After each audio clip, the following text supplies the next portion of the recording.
আসসালামু আলাইকুম সবাইকে। টানা 4-5 দিন বৃষ্টির পরে আজকে রোদ উঠছে। এই যে নীল আকাশ, রোদের দেখা পাইছি আমরা। এই যে রোদে চারপাশ ঝলমল করতেছে। টানা বৃষ্টির পর যদি রোদ উঠে মনে হয় যে প্রকৃতি তার প্রাণ ফিরে পাইছে, এরকম একটা অবস্থা। যে চারপাশে কিরকম সুন্দর হয়ে গেছে।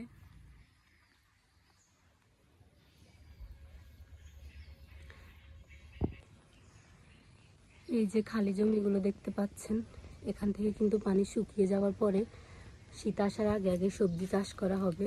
বিভিন্ন রকমের শীতের সবজি এখানে চাষ করা হবে। এখন পানির কারণে জমিগুলো সব খালি পড়ে আছে। এখানে মাটির চুলায় দুপুরে রান্না বান্না চলতেছে।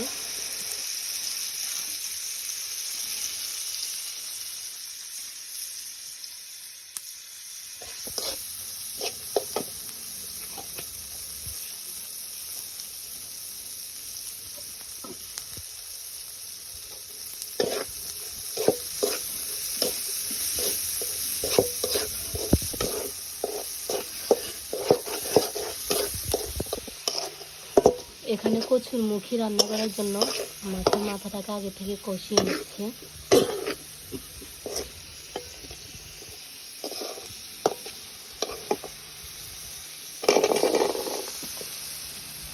এই যে কচুর মুখী দিয়ে দিবে।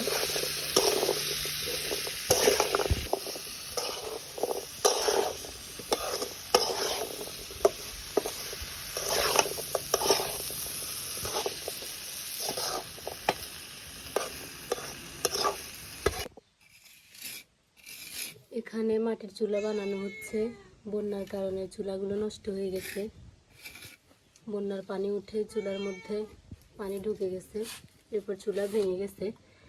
এখন চারপাশে ইট দিয়ে চুলা বসানো হচ্ছে, যাতে পরে পানি উঠলেও আর চুলা নষ্ট না হয়।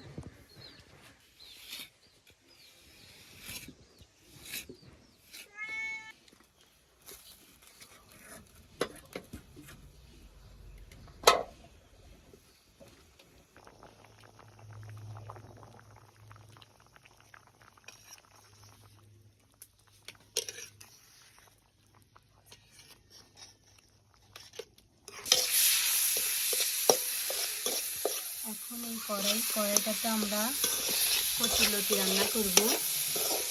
কচুরলতি রান্না করার জন্য কই মাছ আর মশলাগুলোকে কষিয়ে নিচ্ছে। এই যে কচুরলতিগুলো, এগুলো কিন্তু গ্রামে থাকলে রাস্তার আশেপাশে এগুলো পাওয়া যায়, জমিতে পাওয়া যায়। এই লতিগুলো গ্রামের মানুষ কিন্তু বাজার থেকে খুব কম লতি কিনে খায়। গাছ থেকে, রাস্তার পাশে গাছ থেকে এই লতিগুলো পাওয়া যায়। লতিগুলো খেতে কিন্তু অনেক মজা। এগুলোর স্বাদ কিন্তু বাজারের লতির থেকে একদম আলাদা। বাজারের লতির থেকে এই লতিগুলোর স্বাদ কিন্তু অনেক বেশি। এই যে লতিগুলোর কালার কিন্তু অনেক সুন্দর হয়েছে দেখতে।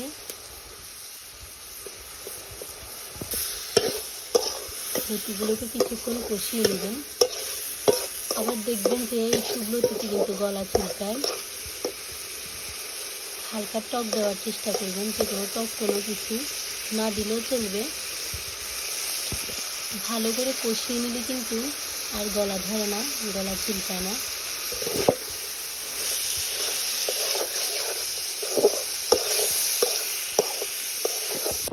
এই যে আমাদের কচুরলতি রান্না কিন্তু মোটামুটি হয়ে এসেছে।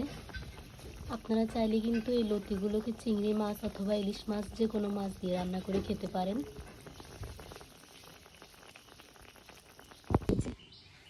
এই যে টানা কয়েকদিন বৃষ্টির কারণে আমাদের উঠানে আবার পানি উঠে গেছে। এই যে পানি দেখতে পাচ্ছেন।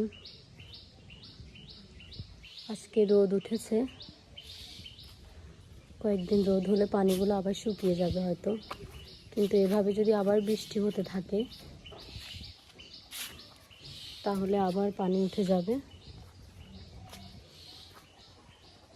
এই যে দেখতে পাচ্ছেন চারপাশে শুধু পানি।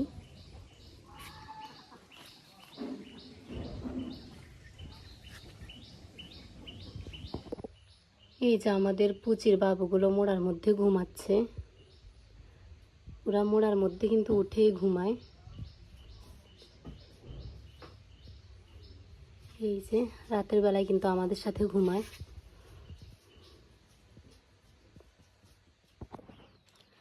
এই যে আমাদের কচুর মুখী আর কচুর লতি রান্না শেষ। মাটির চুলার রান্না যারা খেয়েছেন তারাই বুঝবেন মাটির চুলার রান্না কতটা মজা হয়।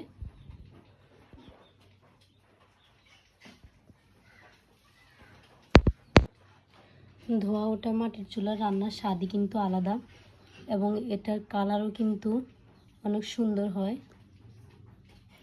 এই যে মাটির চুলার রান্নার কিন্তু স্বাদ ঘ্রাণ সব কিছুই আলাদা।